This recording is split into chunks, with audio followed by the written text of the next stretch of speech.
Friends, আজকে philosophy যারা HS দেবে অর্থাৎ ফোর্থ সেমিস্টারে 2026 এর সাজেশন দিলাম। এগুলো 6 মার্কসের, তারপরে দিয়েছি তোমাদের 3 মার্কসের, তারপরে 2 মার্কসের।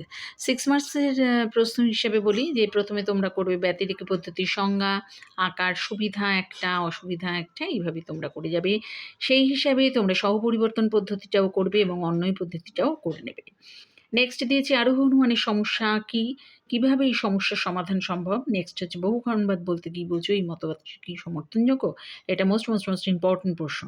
নেক্সট হচ্ছে অবৈজ্ঞানিক আরোহণ অনুমান কাকে বলে, বৈজ্ঞানিক ও অবৈজ্ঞানিক আরোহণ অনুমানের মধ্যে পার্থক্য আলোচনা করো। আর এইটাই অর হিসেবে করবে, অবৈজ্ঞানিক আরোহণ অনুমানকে কি লৌকিক আরোহণ অনুমান বলে, কেন, 4টে বৈশিষ্ট্য লেখো। নেক্সট হচ্ছে উপমা যুক্তি মূল্যায়নের মানদণ্ডগুলো লেখো। এগুলো হলো ইউনিট 1-এর প্রশ্ন। আর এই উপমা যুক্তি কিন্তু মোস্ট ইম্পর্টেন্ট প্রশ্ন। আচ্ছা, এক্ষেত্রে বলি যে তোমাদের ইউনিট 1 থেকে 6 মার্কসের কোয়েশ্চেন থাকবে এবং ইউনিট 2তেও বেশ কিছু 6 মার্কসের কোয়েশ্চেন থাকবে। তো ইউনিট 2তে কী দিয়েছি দেখা যাক। নেক্সট হলো স্বামী বিবেকানন্দের কর্মযোগের আদর্শটি সংক্ষেপে লেখো। নেক্সট হচ্ছে সকাম ও নিষ্কাম কর্ম কাকে বলে, এদের মধ্যে পার্থক্য আলোচনা করো। নেক্সট হচ্ছে মানবতাবাদ সম্পর্কে রবীন্দ্রনাথের দার্শনিক চিন্তাভাবনা আলোচনা করো। আর লাস্টলি একটা প্রশ্ন দিয়েছি, গান্ধীজির অহিংসা দর্শন ভারতের স্বাধীনতা আন্দোলনকে কি তুমি কি মনে করো বা এর ভূমিকা কীরকম নিয়েছিল। আচ্ছা, এবারে আসি 3 মার্কসের কোশ্চেন। সেক্ষেত্রে লিখবে তোমরা, দেখো ওই প্রশ্নগুলোকে এখনই তোমরা তৈরি করতে থাকো। আচ্ছা, 3 মার্কসের কোশ্চেন হচ্ছে আরোহমূলক লাভ কী। নেক্সট হচ্ছে প্রতীক ও সংকেতের মধ্যে পার্থক্য লেখো। নেক্সট আবশ্যিক শর্ত কাকে বলে, সাংকেতিক ও বাস্তব দৃষ্টান্ত দাও। অর হিসাবে এখানে তোমরা করতে পারো পর্যাপ্ত শর্ত কাকে বলে, সাংকেতিক ও বাস্তব দৃষ্টান্ত দাও।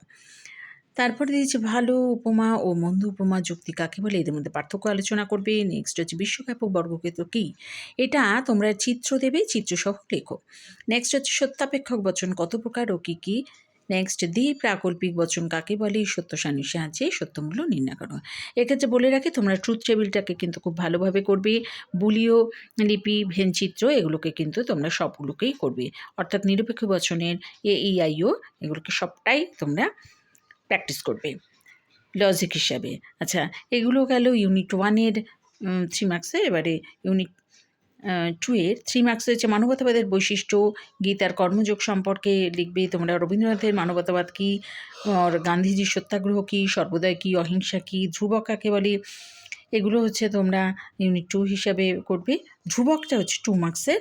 পরের ইউনিট 1 হিসেবে দিচ্ছি শূন্যগর্ভ শ্রেণী কাকে বলে, ধ্রুবক কাকে বলে, পরিপূরক শ্রেণী কী, সত্য মিথ্যা, শতসত্য শতমিথ্যা কাকে বলে, বচনগ্রাহক বা চলক কী, নিবেশন দৃষ্টান্ত কাকে বলে, সত্যাপেক্ষক যুক্তি কাকে বলে, প্রতীক বা সংকেত কী, সমমান বচনের সংজ্ঞা, সত্য সারণীগুলো তোমরা করবে। ভূত নেই বচনটি ভেনচিত্র অঙ্কন করো। আর AEIO প্রত্যেকটা ভেনচিত্র তোমরা করবে। আর মোস্ট ইম্পর্টেন্ট কোয়েশ্চেন হচ্ছে অস্তিত্বমূলক তাৎপর্য কাকে বলে। এছাড়াও বেশ কিছু তোমাদের ছোট প্রশ্ন দিয়েছি যে প্রতীক ও সংকেত কত প্রকার, কী কী, অবিসংবাদী অর্থে অথবা বলতে কী বোঝো, বিশেষ অর্থক বচনের বুলীয় রূপ ও ভেনচিত্র দেখো।